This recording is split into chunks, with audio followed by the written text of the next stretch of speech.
Hello, welcome to Through Lucy's Lens weekly videos where I go somewhere interesting and hopefully you will think it's interesting too. As you know, I'm a social historian, and where I am today, if you are a social historian or you've studied social or economic history, this is your Versailles, this is your Hampton Court. Today I am at Quarry Bank Mill near Manchester, one of the most important buildings still left that represent the Industrial Revolution and of course the people who worked in it. Shall we get into it? Wanted to come here my whole life. Better not let me down. Let's go. So welcome to Quarry Bank Mill. For me, this is one of the most significant and best preserved textile mills of Britain's Industrial Revolution. I've wanted to bring you here for a long time, but before I start, those of you who already subscribe know that I had some annoying technical problems with my footage from this day, and I'm not able to show you everything I wanted to. However, the social history I wish to convey remains the same. Nestled in the village of Styal, Cheshire, Quarry Bank was founded in 1784 by Samuel Gregg.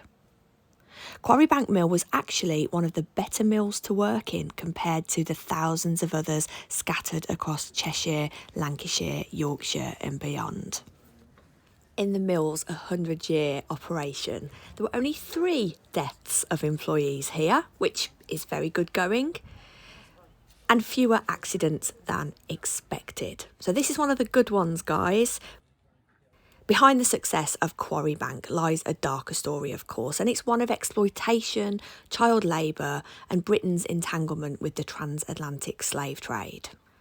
So today we're going to take a brief journey through the social history to explore why Quarry Bank was built, the harsh working conditions endured by men, women and children who worked here, the dangers of factory life and some real stories of the people who lived and worked here at Quarry Bank every day.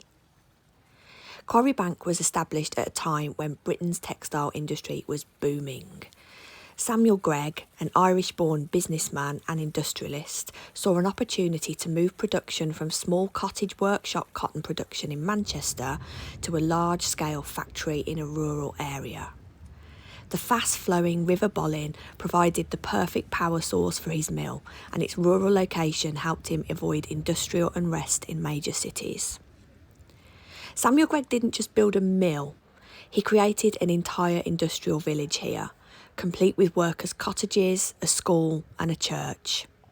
He even built his own home right next to the mill, so he could keep a tight eye on his workforce while providing a more sedate rural location for his family to live. Interestingly, you'll notice that there's no windows on Samuel Gregg's house facing the mill. This was so the family did not have to watch the workers coming and going if they didn't want to. On the surface, it seemed like a really well-planned community, but for those who worked in the mill, life was far from easy. The raw cotton that arrived at Quarry Bank to be processed came from thousands of miles away, grown on plantations in the Caribbean and America, where enslaved African people were forced to work in brutal conditions.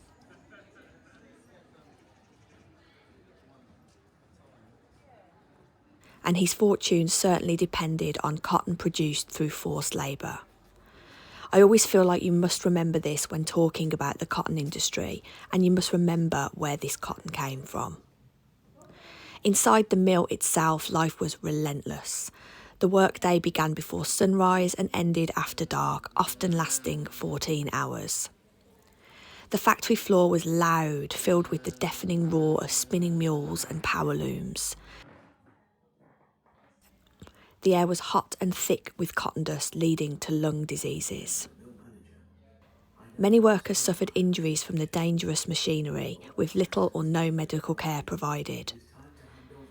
Like I said before, compared to many mills, Quarry Bank was deemed to be safe compared to other mills because it only saw 3 deaths of workers during the 100 years that the mill was in operation. Accident rates were also lower than average here, but life-debilitating accidents did occur, and the working conditions and long hours affected the health of every worker, with life expectancy for a mill worker lower than average. The rules here were strict, and workers were well aware of the rules that they needed to follow during their working day. These would be enforced by the factory overseer, usually a person who started in the general workforce but showed their loyalty to take on this management role. Depending on who your overseer was, could be the difference between a pleasant working day or spending the day with a tyrannical clock watcher who would dole out physical punishments for not adhering to the rules.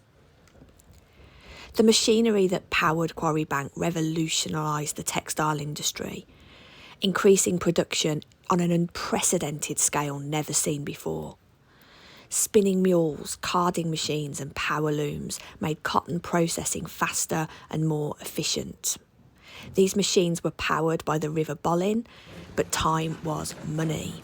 If the river was low and the wheel was not able to turn, there was a secondary steam engine that could be used to power the machines. This meant that there was never a day off. The factory owners preferred the water wheel because this was free power. Coal to run the steam machines costed money, so they would always go for the water wheel whenever possible. These machines that the worker used every day were also deadly.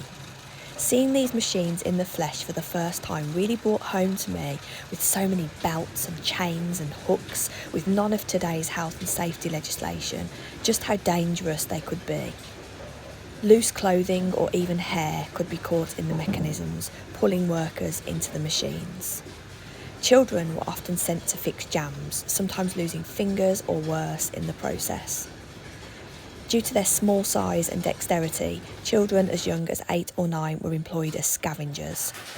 Their job was to quickly run under the machinery to clear cotton that had fallen below. When the machines were running, money was being made, so the machines were not stopped during this process, and the children would need to time it accurately to avoid being crushed or maimed. As the day wore on and the tiredness kicked in, more accidents were likely to happen.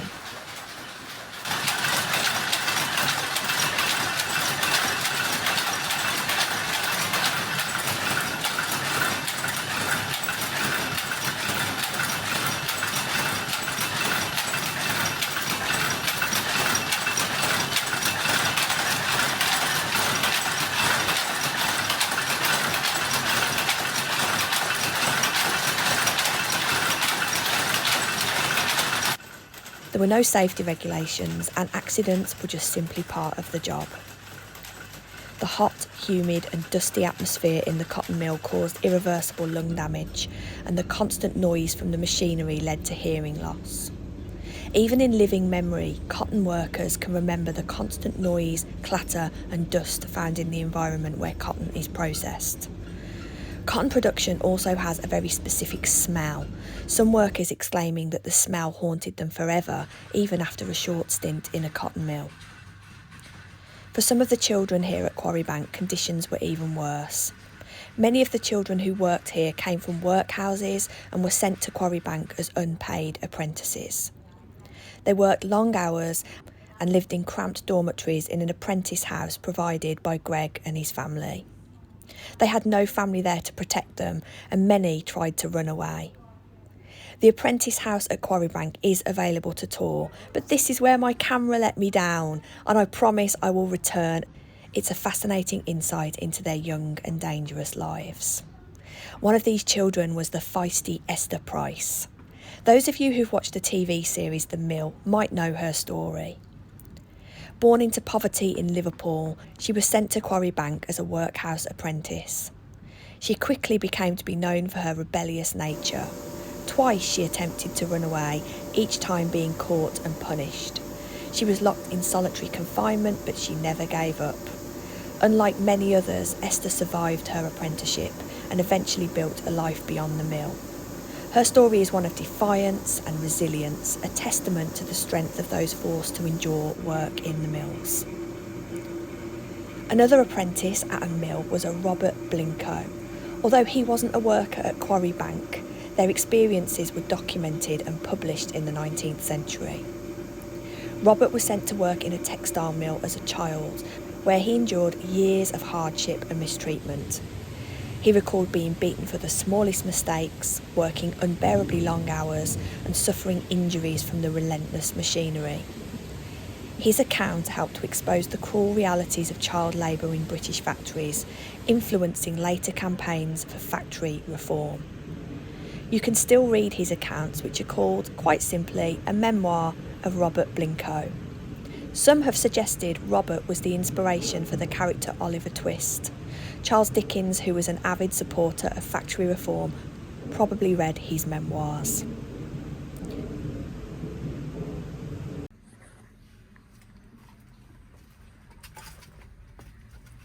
Keep going, keep going, keep going, keep going, keep going. Oh, it's the chimney. Yeah. Wow. Oh.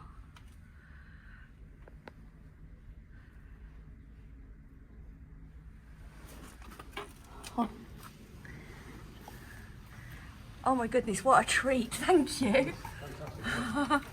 It's the big stack you can see outside. Some of Quarry Bank's workers lived in Styal village, which at first glance seemed to offer a better quality of life than the overcrowded city slums. The village had cottages, a school, medical services, but it wasn't just purely an act of generosity. Workers were expected to attend the church, maintain a strict discipline, and avoid alcohol completely. In reality, the village kept them under the control of the Gregg family, ensuring that they remained dependent on the mill. By the early 20th century, Britain's textile industry began to decline. Steam power replaced water power, shifting production to industrial cities like Manchester. Foreign competition increased and the demand for British cotton weakened. Mills like Quarry Bank struggled to compete, and in 1959 the mill finally closed its doors. Today, Quarry Bank stands as a preserved historical site managed by the National Trust. Visitors today can see the machinery in action, walk through the apprentice house and learn about Britain's connection to the transatlantic slave trade. It serves as a powerful reminder of how industrial progress was built on hardship, inequality and resilience. I want to highlight resilience here because despite the decline in cotton production in England, it didn't go away completely. The factory whistle and the vibration of clogs and hobnail boots on the cobbled pavements as workers rushed to start their day at the mill was a way of life for many workers until the 1960s and 70s. And that's why at Quarry Bank today there's an incredible group of volunteers who can still work this machinery, and they make it look so easy when in fact it's an incredibly skilled job, taking years of training not only to get it right but to operate the machinery safely. With factory reform came changes. By 1847, the 10 hours bill meant that women and children under the age of 18 could only work 10 hours per day.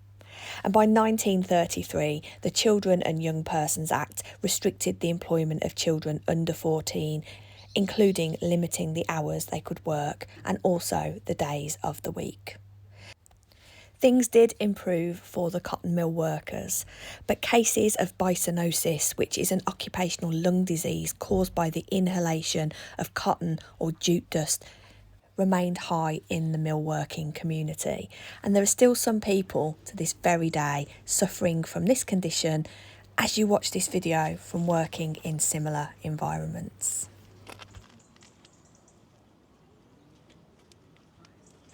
Of course, I want to thank you for coming with me on this trip to Quarry Bank Mill. I'm sorry this video wasn't longer. This was supposed to be my very first feature-length Lucy's Lens, but it wasn't meant to be. As always, thank you for your support. I read every single comment and I always try and reply as soon as I can. Did you work in a cotton mill or did one of your ancestors? As always, I love to hear your stories. If you don't subscribe to the channel already, I would love for you to join our amazing community of social history lovers.